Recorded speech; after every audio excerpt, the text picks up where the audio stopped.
boom, boom, boom, boom, boom, boom, boom, boom, boom, boom,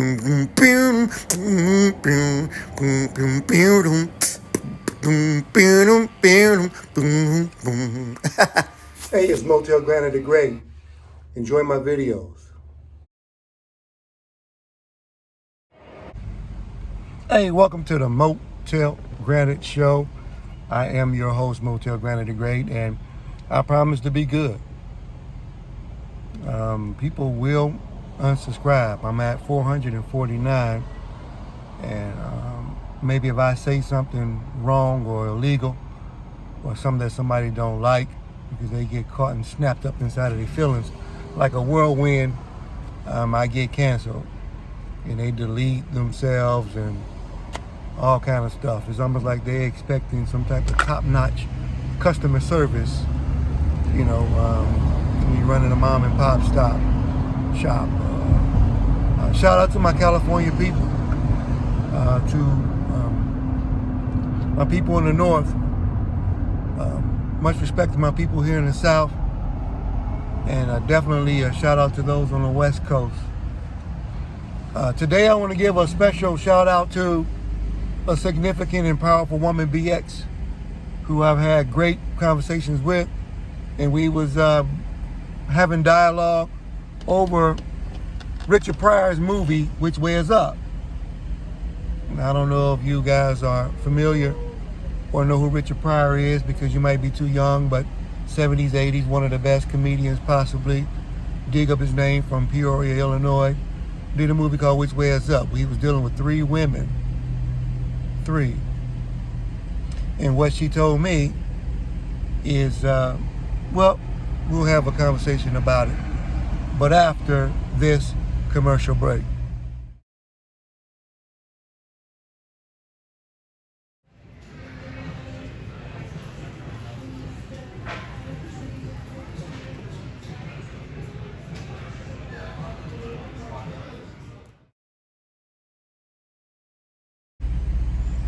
Okay, welcome back to the show. I'm talking about my conversation with BX, and she is an advocate for women's power.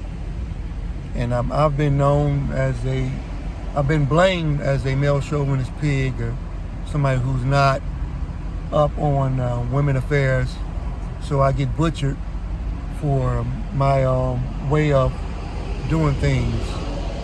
So, in the movie, Richard Pryor had 3 women, like I said, and they was having these relationship issues. And Richard had a wife, and his wife didn't want to have sexual activity with him, so she was withholding the sex from him. And he had an attitude about it. He ended up moving, going to the West Coast, and he got into another relationship with a lady that he saw, who happened to be a light-skinned lady. First lady wife was dark-skinned. Pay attention to the parallels. But as this story goes forward, I'll share with you more in detail, because the third lady also was dark-skinned. So we got dark-skinned, light-skinned, dark-skinned, which is the Oreo effect. But I will finish with the finale when I come back after these last commercial breaks.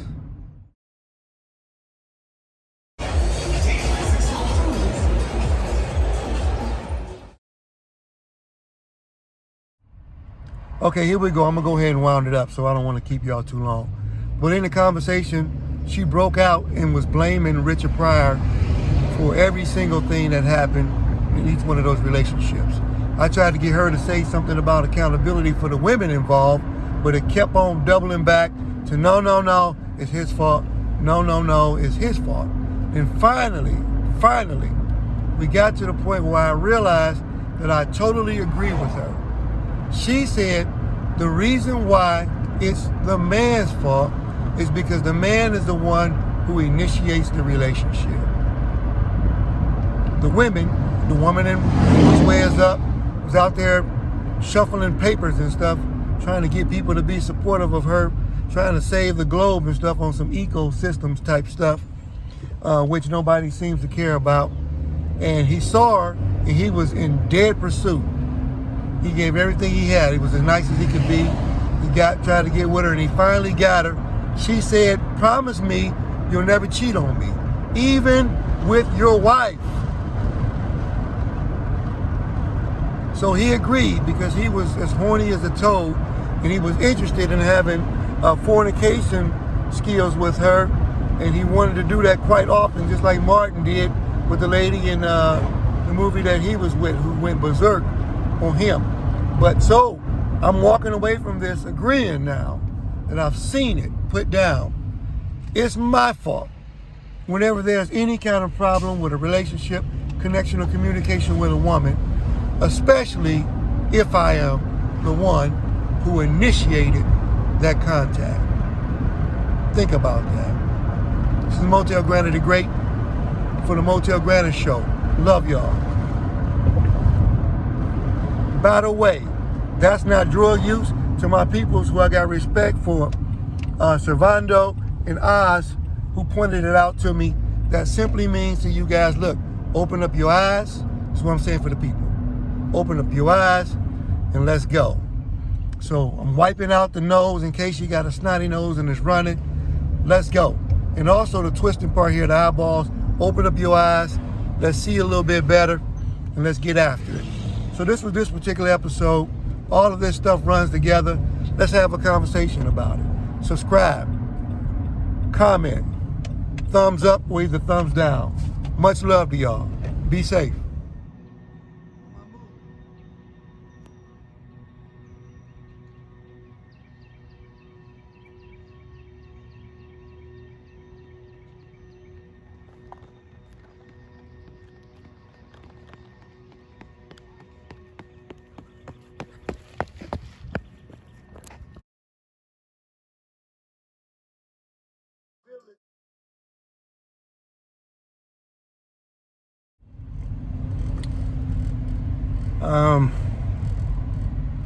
This is bonus.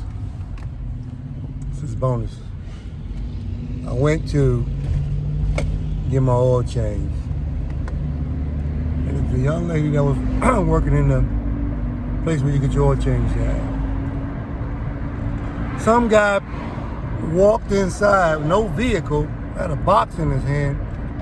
Almost looked like he was some kind of automatic gun specialist. Just walked right up on her and stood there like the letter I, straight up and down, and basically told her, "You look pretty." It was awkward and weird. There was three of us in cars, me and two white people on the left and the right, inverted Oreo, and she said, "You're not supposed to be in here. You know, you could slip and fall or something like that." And he looking all goofy and ridiculous.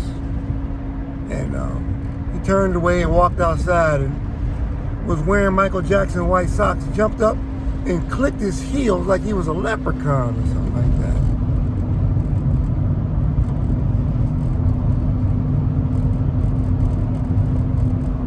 But accountability. And once again, she made an executive decision because women get 35 to 55 to 105 guys per day. Even though it's either supposed to be 1-to-1 or 8-to-1 women, they still manage to get covered 30 to 35 guys a day. So the young lady, I could tell she was exhausted with the petty introduction. The guy's walking. You don't even have a vehicle. Anyway, so